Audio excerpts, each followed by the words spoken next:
Hi guys, it's Coach Whit here, and I wanted to share with you one of my favorite recipes.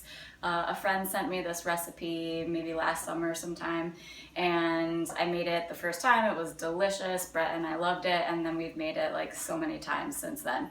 It's relatively easy to make. It doesn't require a huge number of ingredients, and I really like it because it uses fish. It's originally written as a recipe for salmon. I'm going to use Arctic char because that's kind of what I prefer, and that's what I had available. But I think it's a great recipe because some people are kind of nervous about cooking fish, or you feel like it's going to smell up your apartment, and this recipe really doesn't do that. And again, it's really easy to cook the fish, and it's kind of hard to mess up. So one of my favorites, and I just wanted to share it with you. So the original recipe is from Epicurious, and we'll post a link to that. But you can come see our ingredients. So we have some Arctic char. We're gonna chop that up into about 4 fillets to use. And then the original recipe calls for bok choy, but there was no bok choy to be found. So we're gonna try using just regular chard today and see how that goes for it. It will be something a little different. And then we have our green curry paste. This is my favorite one to use, but there's plenty out there that you could try. We have some coconut milk. Cilantro and scallions are going to be kind of our garnish, and then with the curry paste we have ginger, garlic, and we're going to use some lime as well. So again, it'll all kind of come together as we show you the recipe.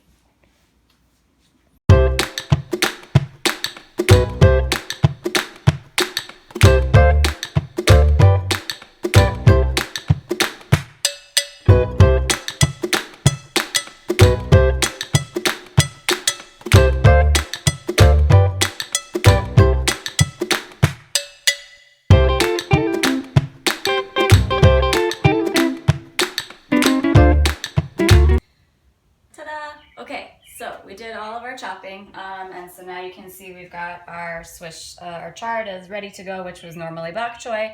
We've got everything ready to cook. So the first step is I've already got the pan just starting to warm up. So we're going to take our coconut milk and our curry paste and put that in the pan. So we're using full fat coconut milk. That's what the recipe calls for, but I have also done it with light coconut milk if that interests you.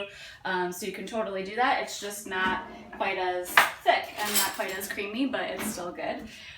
So we did the whole can of coconut milk. With this curry paste, I like to use half of the can each time I make the recipe. So it just kind of makes it simple. I use half the can and then I'll put the rest in a jar to save it for the next time or for maybe another dish.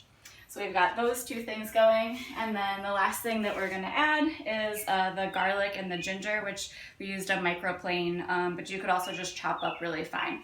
So we're going to add that, and then we want to bring this to kind of a light simmer, and then we're going to let that do its thing and simmer together for about 5-6 minutes or so.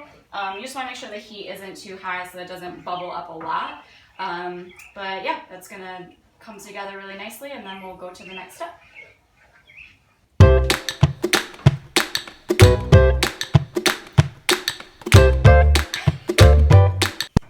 Okay, so our curry coconut milk mixture has been coming together. I forgot to put in the salt, which is something that I do almost every time I make this, so I'm just going to add it now.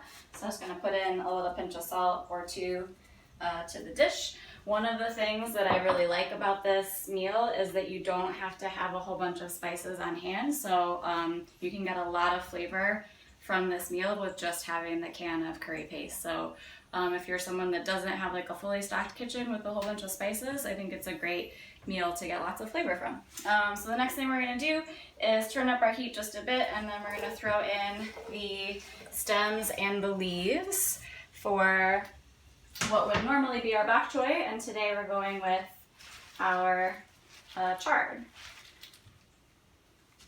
So we're going to put that in and then just start to kind of coat the greens. And once the greens get kind of coated and soften just a little bit, then we will put the fish in as well. So we'll let that do its thing for just a couple of minutes. So, like I said, we're using Arctic char instead of salmon. I usually find it's a little bit less expensive, and I just tend to prefer it. So, one note, if you do use that, sometimes there's a lot of bones in the fish, so I just use a pair of tweezers for the kitchen. You can just pluck them out really easily. So, once you have got everything simmering together, then we're just gonna nestle the fish fillets into the pan. So, we're just gonna kind of stick them down in there. This is best done, I think, with the skin taken off the fish, but again, I wasn't able to make that happen today, and that's fine. So I can just put them in with the skin on. It's really easy to peel off once the fish is cooked and comes back out, so that's not a big deal. So again, I'm just going to kind of nestle those in there, and then we'll turn up the heat just a little bit, so we want that to get simmering again. And then I'm going to put the top on so that will help to cook the fish, and it's going to keep everything really moist and delicious. That's it. Okay, so the fish has been in for about 4 minutes or so. The fillets were pretty thin, so I'm thinking in the 6 to 8 minute range probably.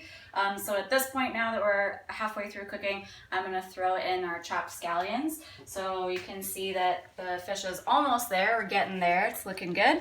And then I'm just gonna kind of throw these in so they start to soften up and cook a little bit as well. So again, you can see, right, like this is gonna be 4 servings. So usually what we do is we have one for dinner, and then we have another serving each for us the next morning. We also cooked up a pot of brown rice, which has been just kind of staying warm on the stove here. So we'll eat it over brown rice. That's an easy thing. You can do it in advance before you start all the other prep. So the fish cooked for 8 minutes or so, and you can see it's looking good. It's nice and opaque and cooked and looks great. So we're just gonna finish with a little splash of lime juice over the top of the fish, just for a little extra flavor. I've also made it without doing that. So if you don't have a lime, it's not a big deal, right? This is one of those recipes that, like I said, I think you can kind of change things or omit things as you need to, and it's still gonna end up tasting really good. Okay guys, so we did it. We've got our bowls all set up and plated, so we've got brown rice underneath, and then our greens with our curry sauce and our fish. So we are done, we are ready to eat. You can check out the link for the full recipe with all of the details, since I just kind of gave you the broad strokes, and I hope you enjoy it. I'm gonna scatter mine with some cilantro at the end. Brett, would you like some cilantro? Yes, please. Oh yes, okay. All right, and that's it.